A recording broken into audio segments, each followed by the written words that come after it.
Քանի ձու կարելի է ուտել օրական։ Ձուն, հատկապես սպիտակուցը, համարվում է իդեալական մթերք։ Ձվի սպիտակուցը հարուստ է այն բոլոր անհրաժեշտ ամինաթթուներով, որոնք մեր օրգանիզմն ի վիճակի չէ ինքնուրույն արտադրել։ Հավի ձվի առավելություններն են մեծ քանակությամբ սպիտակուցները, ճարպերը, ածխաջրերը, վիտամինները և հանքանյութերը, որոնք հեշտությամբ ներծծվում են օրգանիզմի կողմից։ Որոշ մարդիկ կարծում են, որ ձվի օգտագործումը պետք է սահմանափակվի, քանի որ ձվի բաղադրության մեջ առկա է մեծ քանակությամբ հագեցած ճարպ և խոլեստերին, որոնք կարող են հանգեցնել անոթների վիճակի վատթարացման։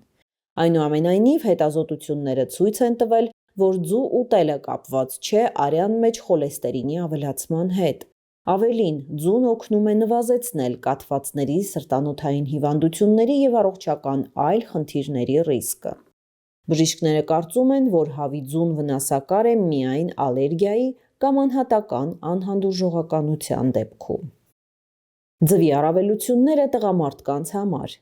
Հավի ձուն որակյալ սպիտակուցների և ամինաթթուների հիանալի աղբյուր է, որն օգնում է մկանների ձևավորմանը, ուստի ձուն պետք է ներառել սպորտով զբաղվող տղամարդկանց սննդակարգում։ Բացի այդ, ձու ուտելն օգնում է պահպանել հյուսվածքների ամբողջականությունը, ակտիվացնել ուղեղի աշխատանքը, իջեցնել արյան ճնշումը և պահպանել տեսողությունը։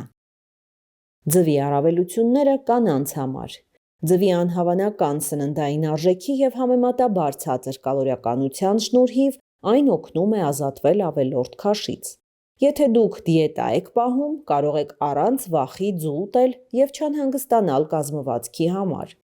Եփած ձուն դրական ազդեցություն ունի նյարդային համակարգի աշխատանքի վրա, օգնում է պայքարել դեպրեսիայի, նյարդային հյուծվածության և քրոնիկական հոգնածության դեմ։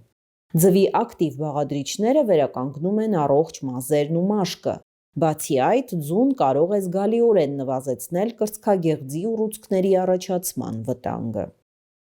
Քանի ձու կարող են ուտել երեխաները։ Ձուն շատ օգտակար է աճող օրգանիզմի համար։ Ձվի սպիտակուցը պարունակում է ամինաթթուներ, որոնք օգտակար են բջիջների աճի, ուղեղի աշխատանքի բարելավման և ուժեղ իմունիտետի համար։ Դեղնուցը պարունակում է հագեցած և պոլիչհագեցած ճարպաթթուներ, որոնք նպաստում են երեխայի աճին, ամրացնում են մազերը և եղունգները։ Լեցիտինը նորմալացնում է նյութափոխանակությունը, խոլինը բարելավում է հիշողությունը, վիտամին D-ն պահպանում է ոսկորների առողջությունը։ Բժիշկները խորհուրդ են տալիս 6-7 ամսականից երեխաների սննդակարգ մտցնել հավի ձու։ Որքան հաճախ կարող են երեխաները ձու ուտել։ Եթե երեխան ալերգիա չունի ձվի նկատմամբ, օրական սպառման չափը կազմում է 2 հատ։ Դիետոլոգները վստահ են, որ նախաճաշին օրական 2 հավի ձու ուտելը նորմալ է համարվում նաև մեծահասակի համար։ Հավի ձուն պարունակում է մարդու համար անհրաժեշտ հետևյալ նյութերը. նիացին, այն անհրաժեշտ է ուղեղի սնուցման և սեռական հորմոնների արտադրության համար։ Վիտամին K ապահովում է արյան մակարդումը։ Խոլին նպաստում է ճարպային նյութափոխանակությանը, բարելավում է հիշողությունը։ Լեցիտին անհրաժեշտ է նյարդային և ուղեղային հյուսվածքների սնուցման համար։ Լիզոզիմ ունի հակաբակտերիալ և հակավիրուսային ազդեցություն, ինչպես նաև վիտամիններ A, E, D, K, B1, B2, B6, B12, ռետինոլ, կալցիում և երկաթ, բիոտին և ֆոլաթթու։ Եփած ձվի սպիտակուցը ներծծվում է 97%-ով, աղիներում թափոններ չի թողնում, իսկ ստամոքսի վրա ունի տեղային բուժիչ ազդեցություն։ Հում սպիտակուցը ավելի դժվար է մարսվում, բայց ավելի արդյունավետ է ստամոքսի թթվայնությունը նվազեցնելու համար։